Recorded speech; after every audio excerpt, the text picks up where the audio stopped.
out there, all my alloys? Unfixing Alloy 1 here. Welcome back to Into the Depths, the adventure map with the Silent Hill twist created by the Marsh Shark. And something I picked up not too long ago, SS33094. His name's in the books. I don't know why I couldn't remember his Minecraft name. I don't know. Anyway, guys, I looked more off camera and I couldn't find the key, so I broke down and contacted Marsh Shark, see if I can get some help. We ended the episode right there, and I was right, it's in the water, and in fact I went right by it. Look, it's right here. Doc's key. And I still got that on me for some reason. So, now that we actually got the key, we can get out of here. But me and him were chit-chatting for a little bit about the map and his influences and stuff, and different games we've played, stuff like that. He was telling me how much he gets into the fact that I do different voices for the... Motherfucker, get up there. Different voices for the books. He says he likes that. I guess not a lot of people are getting into the story. I love the story. I think this is a very good story. Back when I grew up, when you played a game, you didn't play it for graphics and stuff. Everything was 8-bit. You know, cheap-ass, you know, graphics. You played for the story. And this really captures a good story. Anyway, I'm done ranting and raving. Let's get some shiznick done. We're about to be at the docks, which is going to lead us to the cathedral, and I'm sure we don't have that much farther to go. I'm pretty sure we're nearing the end. We're about to be escaping this hellish prison, but we still have to kill, I think her name was Mary? No, Mary was the doctor. I can't remember what the one chick's name was. Hold on. What was her name? Marlene. Okay. We still gotta kill Marlene's husband. We ain't done that yet. She doesn't think we got the balls. I tell her she ain't got balls because she's a female, and females have vajayjays. So there you go. I told that bitch. Is this a water bottle? Yeah, we don't need that. Oops. Wrong button. We can throw away the water bottle. Potion of slowness. We'll do this. Oh, what's this? Potion of healing. Let's do this. There. Okay. Maybe there's a boat I could take to the chapel? It's locked though. Oh, the key goes over here. Duh. Hey, that door opened up right away.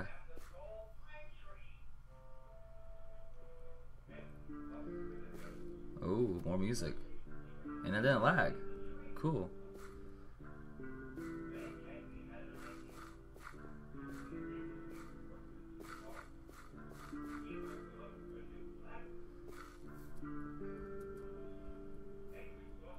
Is this important? Or is this a section? I'm not okay. I don't think there's anything over there. Oh, this is a pretty groovy tune right here. I can get down to this. What? What? Y'all hear that?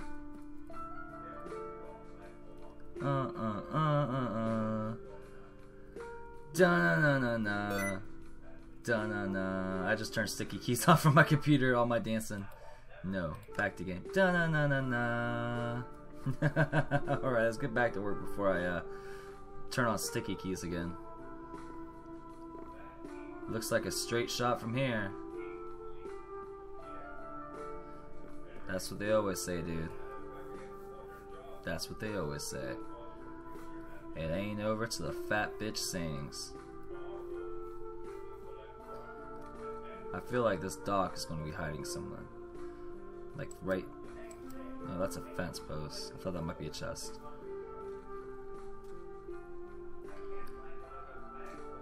Oh, there's clay. Let's get my sword to dig... Well, I don't want to use my sword to dig through it and fuck up my sword.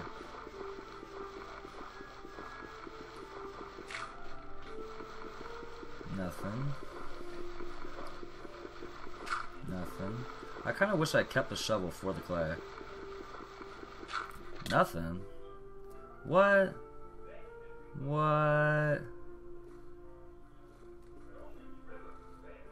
Mark Shark. No. No clay. Surprise, I mean. Alright, well, let's go ahead and get our boat. Seems like our music has stopped. I almost feel like that music was setting us up for a false sense of security, though. Like, oh, okay, you know, we'll be safe now. Oh, I did keep the shovel. Oops. Well, it's too late now. Boat. Oh, I like the way the boats look in this texture pack. It actually looks like a boat. Oh, it did until I got in the water.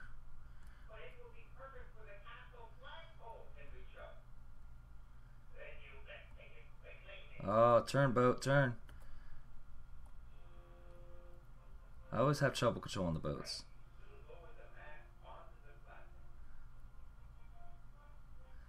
I just feel like there could be stuff under me. Like, look, is that their clay? Wait, hold up. That's a tree under the water.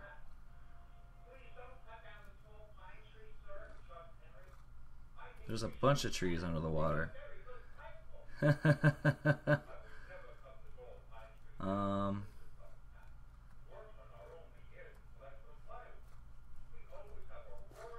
I wonder if this was like some forest valley or something and he just filled it in with water.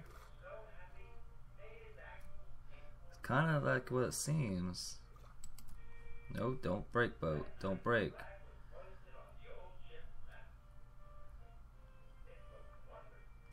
Yeah, because there's definitely a bunch of trees down there.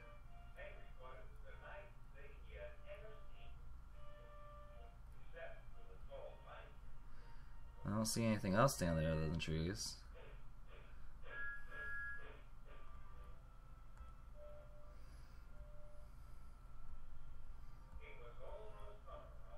So I guess we'll just sail away. Sail to safety, the monsters aren't in the water. Just keep sailing into the sunset, rise that never comes. I got that song stuck in my head now. That it's so catchy. Damn, that's a lot of. Oh my god, can you guys just imagine the time in this? Oh my god, so much work. We've been floating merrily along this river now for a good little chunk of time. Gotta make boat motor sounds. It's the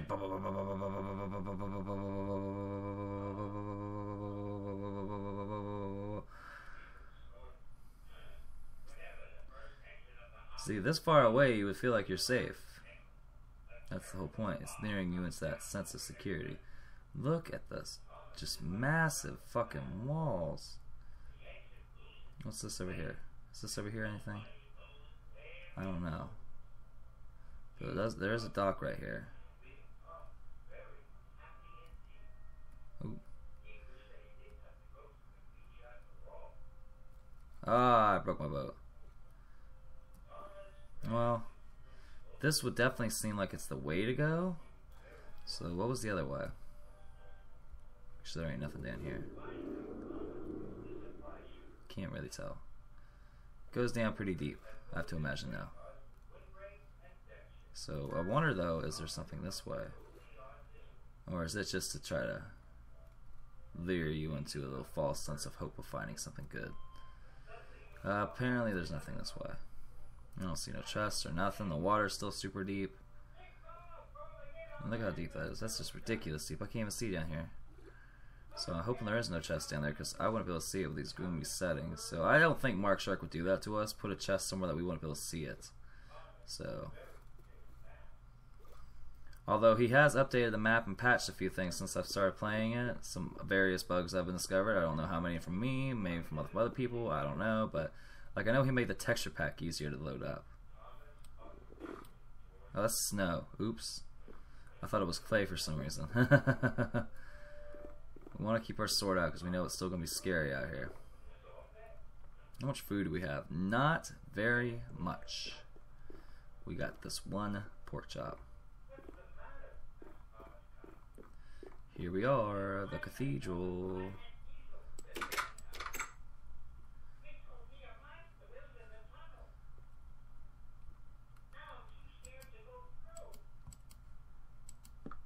I don't know why I can't place a torch there. Cutscene number 4, gold and torches. Cutscene number 4, let's do it. You walk through the door and examine the hall. Every inch of the place, every bit as dusty as the castle and hospital. No sign of life. You think to yourself, this is the last stop. Schuster has to be around here somewhere. Suddenly you hear a voice. You recognize it. It's the voice of the strange mechanical monster you encounter in the sanitarium. You can't pinpoint where the voice is coming from. It echoes through the hall. When are you going to stop playing games with us, he asks. Confused, you respond, us? Who is us? Where are you? He sighs. You still haven't figured it out? Most realize what is happening by now. You're not making our job any easier. We've given you just about everything you need for you to snap, but you're resistant. At this point, you lose your patience. Nothing has made sense since you've arrived at this castle. What the fuck are you talking about? Why have I not got any answers from you or Marlene? Since I've got here, I've seen things my own eyes had trouble believing. Even outside, this place is impenetrable. It looks like trapping me inside. And then all those monsters, when will it end? The voice lets out a slight chuckle. They look like monsters to you. You should take a look at yourself. As for Marlene, I'm surprised her very presence hasn't brought some sense to you. You need more work. You can't live in your personal fantasy forever. This is not the last stop. And with that, the voice ceases. You sit on one of the benches and think over what was said. I have to find the last golden apple. I know it's here somewhere. I know it. I think I'm starting to figure something out. I don't want to say anything and be wrong or give away possible spoilers. We're going to wait a little bit, but I think I just figured something out. Me and Marco Shark were talking about he was worried the story would be too confusing, but... A coffin. It looks like a funeral was taking place. Is there a body in it? Die. Oh, that's awesome. Good job, Mark Shark. Good job. I don't see anything at all in there. Let's see, right here we got confession booth. So there's obviously, yep, there's a chest in there. Ain't nothing else around here? Doesn't look like it. Okay. So let's go onwards. Daycare center. Oh, how many baby zombies are gonna be in here, Mark Shark? The room smells nauseating of burnt flesh. No, not burnt babies. Wolfgang. Torches. I'm gonna need those. I'm really low. I don't like only having 17. Wolfgang had lived his entire life in poverty. The harsh living conditions he endured through childhood and into early adulthood caused him to have resort to stealing from upper-class citizens just to survive day to day. Unfortunately, he wasn't very good at it, and he was frequently caught. As a child, he was labeled the village troublemaker, but as he got older, he started spending more and more time in prison. During his last sentence, he shared a cell with a witch, an ugly old hag, but one with decades of knowledge and experience. Wolfgang befriended the witch, and over the course of many months they remained jailed. The hag taught him all about alchemy. In particular, she told him how to create a tonic that would turn him from a suburb, decades of knowledge and experience. Wait, hold on, what? Did I read that right? That would turn him from a subpar thief into a legendary thief. Upon being released from prison, okay, I didn't read it right. He saved every piece of gold he could, searched every cave, every dungeon he could until he had all the ingredients he needed. After weeks of preparation, he was ready to create the potion of invincibility. First he boiled some water, then applied a strange, otherworldly fungus called a netherwort, which he purchased from a black market dealer in the underbelly of a nearby town of Ort Distill. Next he added a carrot covered in the very gold he had saved for weeks. It was worth the money, he thought. Finally, a fermented spider eye, taken from a giant arachnid found in a nearby cave that had taken the lives of many adventurers. Well, if he's killing something that's killed many adventurers, does he need to be invincible? Sounds like he's already badass. With that, he created the invisibility potion. He would use it to pull off the greatest heights of all. Oh, invisibility. Not invincibility. Invisibility. He would use it to pull off the greatest heights of his life. A few nights later was the night of the ball of the castle, a get-together of the higher-ups within the province. It was a multi-night affair, and every attendant would be staying in their own rooms. So there Wolfgang went. He drank the potion, and carefully walked in between crowds of heavily guarded political figures. Over the course of a few hours, he had snuck into nearly every bedroom, and stolen the belongings of just about every important figure in the country. No one saw him, no one heard him, but they knew he was there. That night, Wolfgang became a legendary thief, a fable to most, and it changed his life forever. Bum, bum, bum. Wolfgang sounds like he's going to be trouble later on. It is so colorful in here.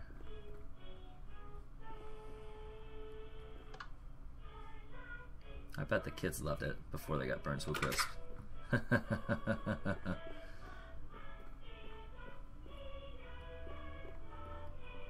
Library. It's a bit quiet in here.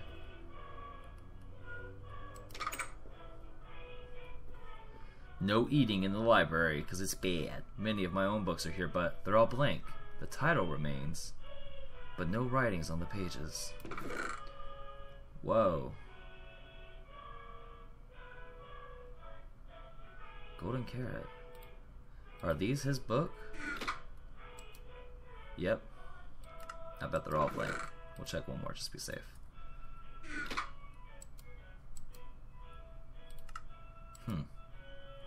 Oops.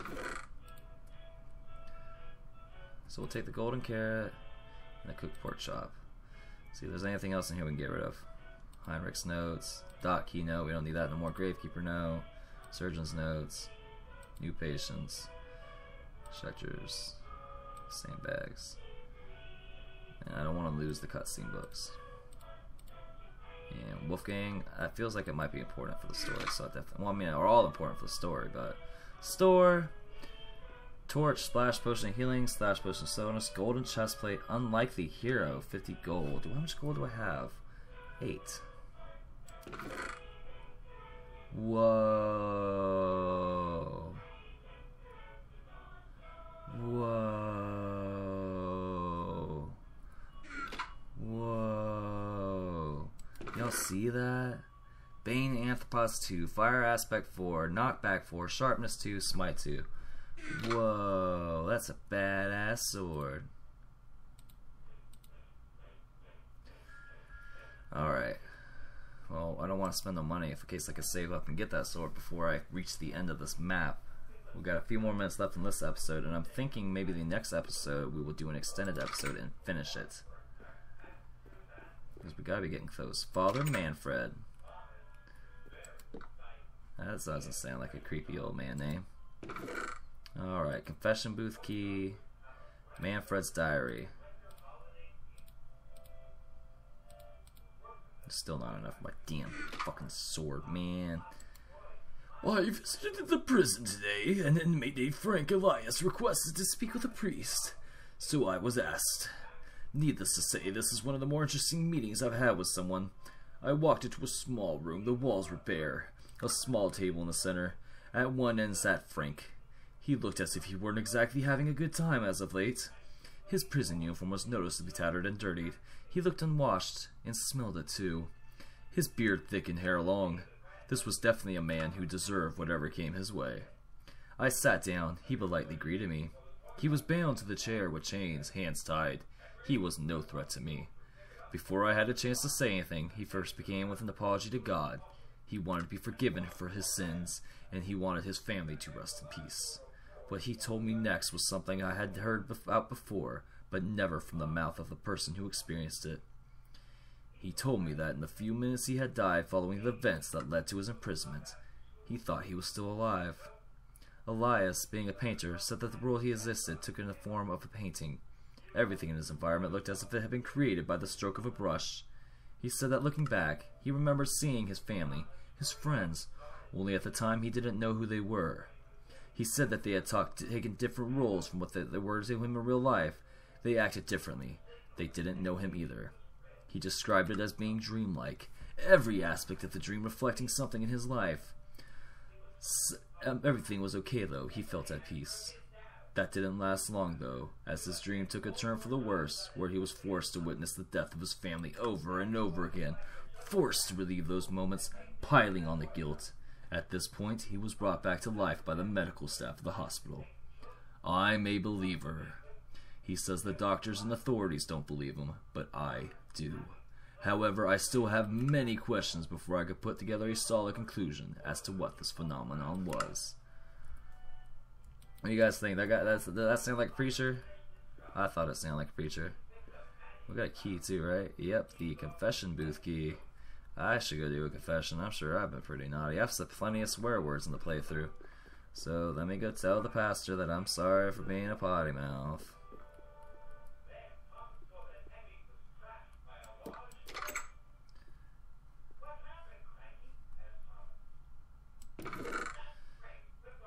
Cutscene number 5. Torch.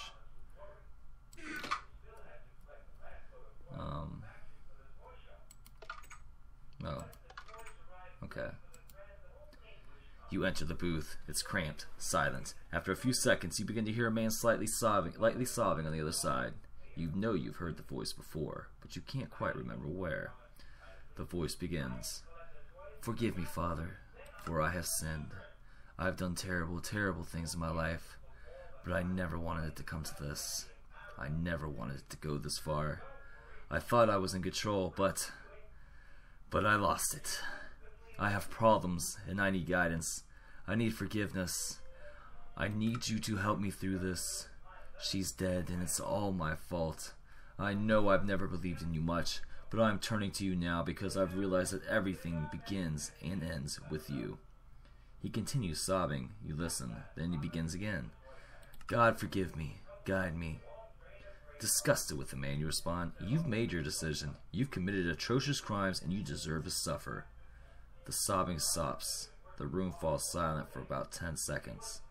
But it felt like years. Suddenly, the man speaks again, no longer crying, his voice stiff with a layer of authoritative competence. You are ready. He doesn't say another word. You see a lever on the floor. You pull it and make your way to the unmarked door on the right side of the chapel. Ooh, lordy. I think it's almost that time, guys. We're going to end it here. We're at that 20-minute mark. We're going to end it here. And I got a feeling, like I said, our next episode might be our final episode. I'm not ready to see the end of the map, but every good thing must come to an end. So if you guys like this episode, hit that like button. Don't forget to tell me in the comments what you guys think.